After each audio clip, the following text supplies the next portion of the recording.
Hey guys, so this is so strange for me. I kind of wanted to try a little bit of filming on my new camera, and I wanted to do it kind of in a less beauty room setting. Don't mind like this cable. I've got like my computer up here because I'm printing off a load of stuff for work and stuff like that. This is like me in the corner of my sofa, basically where I spend most of my time sitting editing my videos and things like that. So it is sort of, it's not really prepared for filming. I've got like blankets upon blankets behind me so that I can just sort of chill out and like talk to the camera. But basically what I wanted to do, I want to test out this new camera. Obviously I want to get an idea of what it's going to be like to film on, what the settings are going to be like. So obviously I don't even know if I'm going to post this video, but I do have a story time that I've been wanting to film for the past kind of week or so, and I thought, well, why not test out the camera at the same time and film this story time, because obviously it doesn't involve me putting on makeup, and then if the video is ruined, that's a long time it takes to film a makeup tutorial or something like that. So it's not so much of a waste if this ends up being completely unusable. But yeah, I'm going to stop rambling about that and just get into the story time. So I'm sitting on my couch here. I have my ring light in front of me with my camera in the middle. So I'm hoping that the lighting and that is okay. Hopefully this video will be able to be posted. But I wanted this to be relatively laid back, and yeah, it's not the nicest and happiest of story time to be telling, but I think that it all happening kind of it just completely blew my mind, and I wish that I had like somebody to tell me what I was doing was right and what I was feeling was normal and stuff like that. So yeah, if you've seen by the title, I don't know what I'm going to title this yet, but basically I think I mentioned it in one of my videos, but my dog, I have a Newfoundland and she will be 10 years old next month. She's 9 just now, and she, for the most part, is pretty much okay. She does have hip dysplasia, but she, for the most part, does pretty good. I don't let her up the stairs anymore because she isn't the steadiest on her feet, but just for the past couple of months she'd really been slowing down, and it was kind of worrying me. So the week, sorry, I'm looking at my calendar here, the week beginning the 12th of November, so not last week but the week before, on the Sunday I realised that she hadn't gotten up. And I don't know, I'll probably put in some clips of her so you can see what she looks like. I might even take the camera off the stand and go and have a wee cuddle with her in a wee bit. But she is like the softest, laziest, most content lump you'll ever meet in your life. If you've ever met or seen a Newfoundland before, you'll know what I'm talking about. Truly big mess. But on the Sunday, she literally just hadn't moved all day, and I was getting a little bit concerned. So I was like, right, I'm gonna have to coax her to get up and go out. She hasn't even been out for a pee. So I coaxed her up and got her to go outside, but on our way out she fell. I have a little step at my back door, and she actually fell going out of the step. So I mean, tripping isn't out of the ordinary for her. She trips on her feet all the time. She's got big webbed feet, so she does tend to trip on them, but she actually properly fell. And it's like watching your granny fall, it's not nice at all. So I picked her up and I got her to go out in the garden, and she did what she needed to do, but then she lay down again, and it took me ages to get her to stand up. So I managed to get her to stand up anyway. I took her inside, and I was just really concerned. So I actually kept an eye on her that whole night and phoned the vet first thing in the morning. The vet said, yeah, we can get her up, but we can't get her up until 3:30. So I kind of just bided my time, but it took, by that point, 4 of us to lift her into a van, because my vet's is actually almost an hour away from me. So we actually lifted her in, and just because at this point she just wouldn't walk. She couldn't, or she wouldn't, I didn't know which. So that was all fine. I managed to take her up, and took her up and was met with a vet. Now, it was a vet that I'd never seen before, and I actually said to her, look, it took 4 of us to get her into this van. I don't think I'm going to be able to get her into the surgery. I think you might have to come out and see her at the van.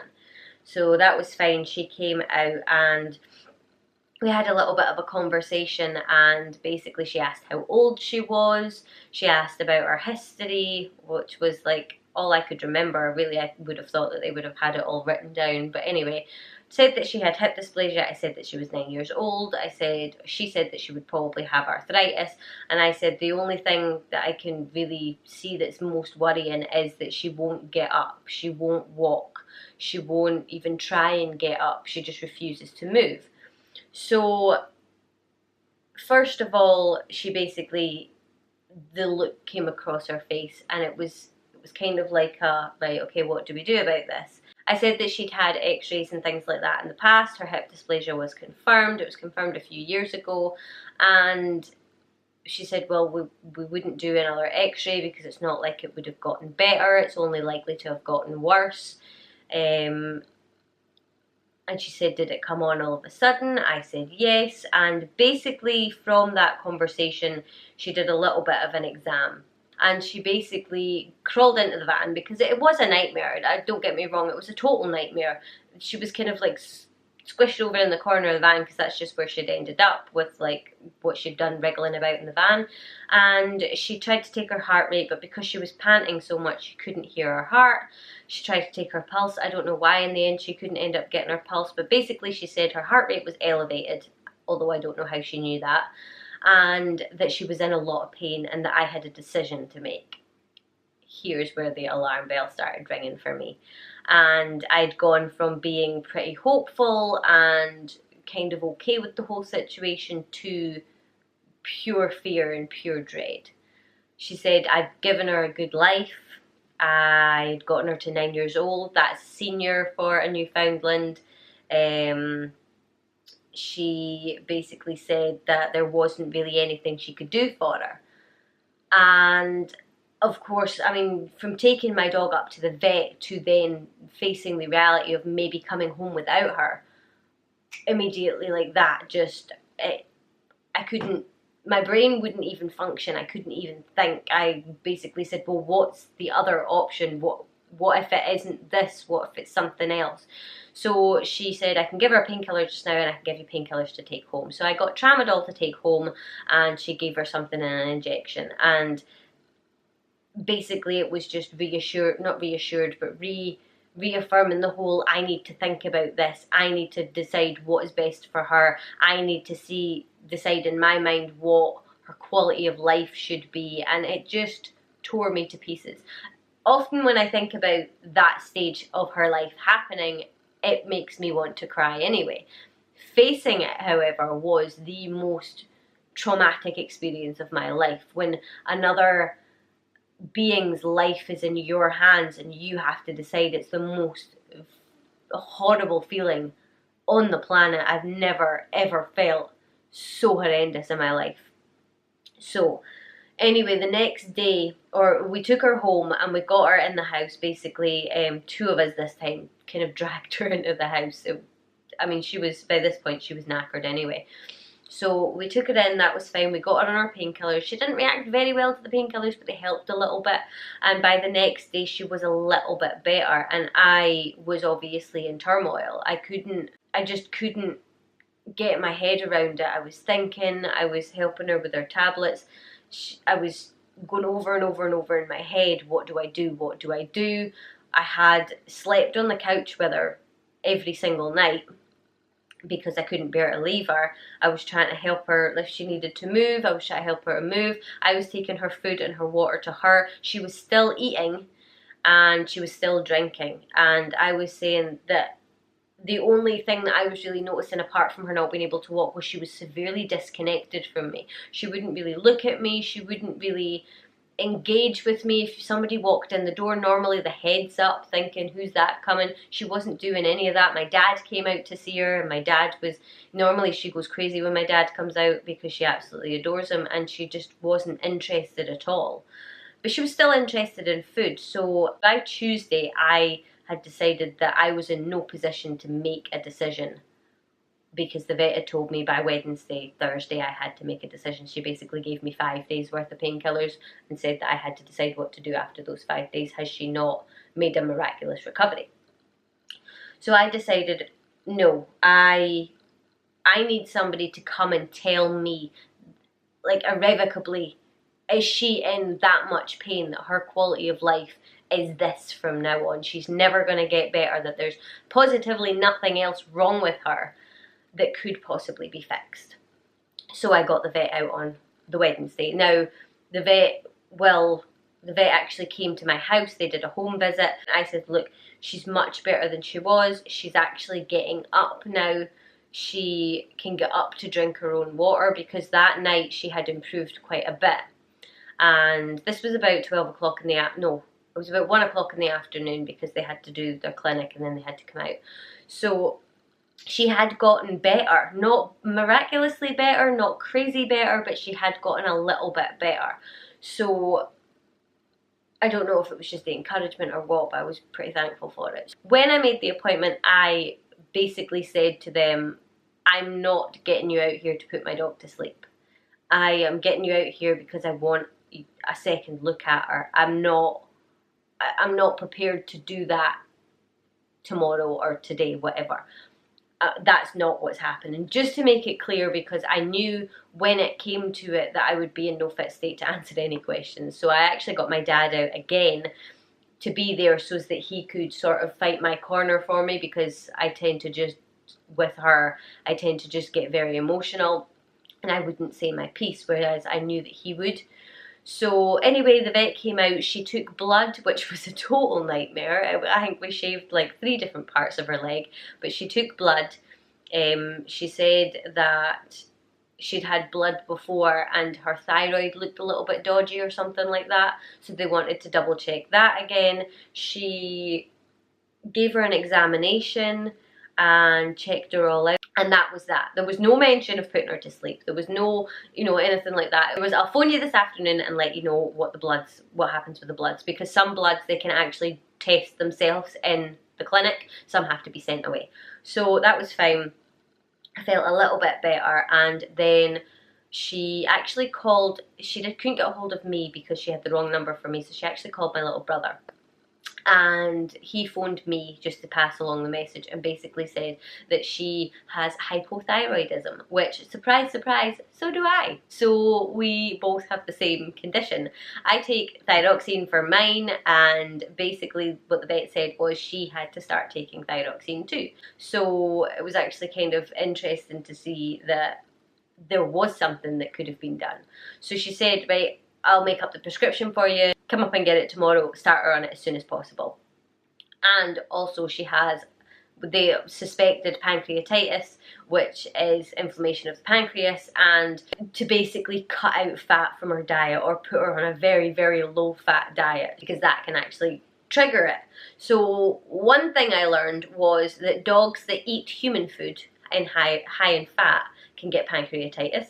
I didn't know that before, so if you didn't know that, I hope that you know now. 2 is it's more common in dogs that are large breed and dachshunds for some reason. I think there are more, but that's just what caught my attention because my mum and dad have a dachshund and obviously I've got a large breed. The next thing was that hypothyroidism can cause pancreatitis as well. So it all made sense. Basically, she said to me when she was diagnosed, the lethargy, the refusal to exercise, non-interest in things, like some dogs will actually get aggressive, they'll go completely out of character, but she just went really disassociative. She just didn't want anything to do with anybody. The fact that she was sore, the fact that she was slow, the fact that she was lame, the fact that she tripped up over her paw, she says everything made sense. And all I could think was, if on Monday I had gone by the vet's recommendation, she would be dead right now. I know that sounds really excessive, but she, at the end of the day, is my baby. And somebody did tell me that the best thing I could do for her was put her to sleep. And I'm not blaming the vet, I'm not, kind of pointing fingers or anything like that. I think that they do an amazing job. I did, when I was younger, want to be a vet, and I just knew that I couldn't handle it. And I'm not, saying that it's her fault and that she shouldn't have done this or she shouldn't have done that. But had I not gotten a second opinion, she may have been put to sleep. And that's what I wanted to kind of convey in this story time, that if you know in your heart, I mean, sometimes obviously it is the only option, and it is just so hard that you'll be in denial. But if you really truly know in your heart, or don't have enough information to make that decision, get a second opinion. It feels like you're being naggy, it feels like you're being the person who refuses to let go and stuff like that. But like, at the end of the day, I went from no hope on the Monday to the Wednesday, Thursday, finding out that my dog had a condition. And since she started her tablets, she's been on her tablets for a week now, she's a completely different dog. She has all of her kind of, I mean, her appetite's not the best because she wants her chicken that she's getting her tablets in, and she's kind of adjusting to her low-fat food now, but she is drinking, she is going outside, she can get up and down by herself now without like a lot of help. She has so much more energy than she did. She still doesn't have half of what she should have, but after only a week she has come from basically here to way up here. It's crazy. I can't actually believe the difference in her. The fact that she is happy when you come into the house, the fact that she is like affectionate and she wants cuddles and she wants petted again. It's going to be like a slow and steady progress, but at least now she's being treated, and hopefully I'll get another few years with her at least. So yeah, that kind of is my story time. It's not a crazy story time. I think that at the end of the day, when you're responsible for the life of another being, that you need to kind of exhaust all options. At the end of the day, I knew I had my dog insured and that I could afford to do all of these things. I've paid most of it up front and totally skinted myself right now, but I will get it all back from my insurance company. So that's another tip as well. I would say if you have an animal, I even have my cat insured. If you have an animal, have them insured. But I think that's pretty much it. So I think we'll go around and we'll have a little cuddle with Nala Bear to let you meet her properly. She has been in my videos in the past, but not properly in my videos. Okay. So I'm currently sitting on the floor. She's sound asleep and she doesn't really want to get up, but this is my Newfie Bear. Her face is so dark that you can't actually see her. She's... Look, you guys say hi. You guys say hi. Hold on. Aww. Don't mind like the mess of wires and stuff like that in the background. I've got a printer and all that set up to print up my leaflets. So, but there she is. This is my bear. Are you happy? Oh, you want your ear rubbed, don't you? Oh, there we go. So the last week when she was really ill, she wasn't interested in me or being petted or this at all. So she's a completely different dog. Look at you. Right, here you go. Really rub. What's up, grumpy butt? Get a look. You want your chest done, are you?